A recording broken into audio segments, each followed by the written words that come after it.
लेकिन विपिन रास्ते से हटा नहीं, उल्टा वो और आगे आ गया। ये मूव हॉलमास्टर साहिल का बेस्ट था, क्योंकि इस मूव की सिर्फ एक ही कमी थी, उसका बहाव। हॉलमास्टर विपिन को चोट लगने का इंतजार कर ही रहे थे कि अचानक से विपिन हिला और ठीक बहाव के सामने आकर खड़ा हो गया। ये देखकर हॉलमास्टर साहिल ने तो सिर ही पीट लिया। अरे मर गए, ये इसे हर बार हर मूव का कोड कैसे पता चल जाता है? आखिर आया कहाँ से ये?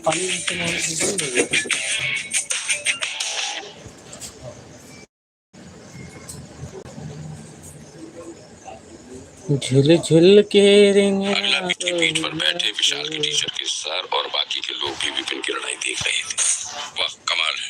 सर खुद को विपिन की तारीफ करने से नहीं रोक पाए। फिर मोहन से बोले, पल भर में मूव की कमी देख लेना आसान नहीं। वाकई तुम्हारे छोटे मास्टर तो जीनियस है। ऐसा करने के लिए ना सिर्फ पार की नजर चाहिए होती है, बल्कि दिमाग भी तेज होना जरूरी है, ताकि पलक झपकते ही एक्शन ले सके। इस पर बूढ़ा मास्टर खत्री बोला, मुझे तो लगता है ये हॉल मास्टर हार जाएगा, लेकिन विपिन चाहे जितना भी पावरफुल हो, है तो आखिरकार एक ही आदमी, और ये जैसे एक्सपर्ट्स विपिन अकेले ही पूरे देश चल सकता है। क्या हम उसकी मदद करने जाएं?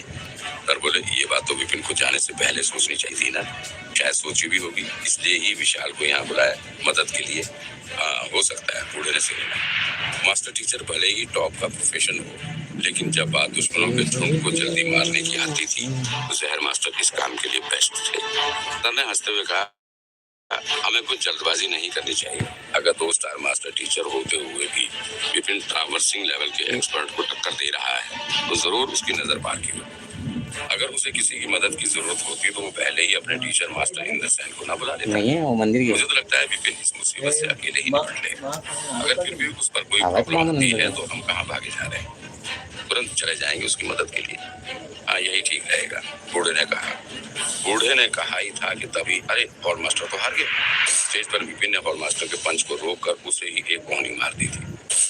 विपिन के थप्पड़ की पावर से हॉल मास्टर साहिल उड़कर दूर जा गिरा और हाँफने लगा। ये देखकर वहां खड़ी भीड़ चिल्लाने लगी। मास्टर टीचर हॉल के हॉल मास्टर भी कुछ मिनटों में ही हार गए। मुझे भी यकीन नहीं हो रहा, मुझे तो लगा था वो बेस्ट हैं, लेकिन वो तो एक लड़के से हार गए। अब क्या उस रैंकिंग में राजकुमार पार्थ का नाम रहेगा? लगता तो नहीं है। शायद रैंक लिस्ट में इस लड़के का नाम लिखना पड़ेगा। आखिरकार यही बेस्ट लग रहा है अब तो। लीफ हॉल में बैठे श्रेष्ठ भी ये नजारा खिड़की से देख रहे थे। यकीन तो नहीं हो रहा था, लेकिन सामने हुई घटना को झुठलाया भी नहीं जा सकता था। लगता है सच में रैंक लिस्ट बदलनी पड़ेगी। ऐसा सोचकर लीफ हॉल के हेड ने कहा, एक काम करो, कुछ लोगों को भेजकर इस विपिन का बैकग्राउंड चेक करवाओ और तुरंत मुझे खबर करो। जी एक श्रेष्ठ बोला और तुरंत वहां से चला गया। लीफ हॉल गंधार के अंदर आने वाली हर चीज की खबर रखने के लिए मशहूर। अगर उनकी खबर गलत साबित हो गई तो उनकी कितनी बदनामी होगी, फिर कौन यकीन करेगा उन पर? इधर विपिन के स्टिल फैंग बीस्ट पर बैठी एरा भी हैरान थी। उसे यकीन नहीं हो रहा था विपिन की ताकत पर। 4 दिन पहले लेवल 9 में आया विपिन एक ट्रावर्सिंग लेवल के एक्सपर्ट को हरा रहा था। ये लड़का ये सब कर कैसे लेता था?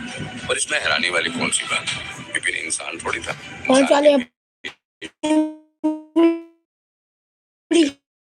इंसान था वो। अब तो एरा को लगने लगा था कि उसे कंफ्यूजन में रहने की आदत डाल ही लेनी चाहिए, क्योंकि जब तक वो विपिन के साथ रहेगी तब तक किसी न किसी बात को लेकर कंफ्यूज ही रहेगी। अब तो यही उसका उधर अभी अभी पिटे और मास्टर साहिल को पछतावा हो रहा कि क्यों उसने बात के झूठ को सच माना। अगर वो उस नालायक की बात मानकर यहाँ ना आया होता तो कम से कम इतने लोगों के सामने उसकी इज्जत की धज्जियां तो ना उड़ती। अब देखो उसके लिए लड़ने आया और खुद का मजाक बनवा लिया। विपिन बहुत गुस्से में था। वो अपनी बाजू ऊपर करके बोला, 2 स्टार मास्टर टीचर होकर भी मैंने एक 3 स्टार मास्टर टीचर पर हमला किया। मैं जानता हूँ ये नियमों के खिलाफ है, लेकिन ये मामला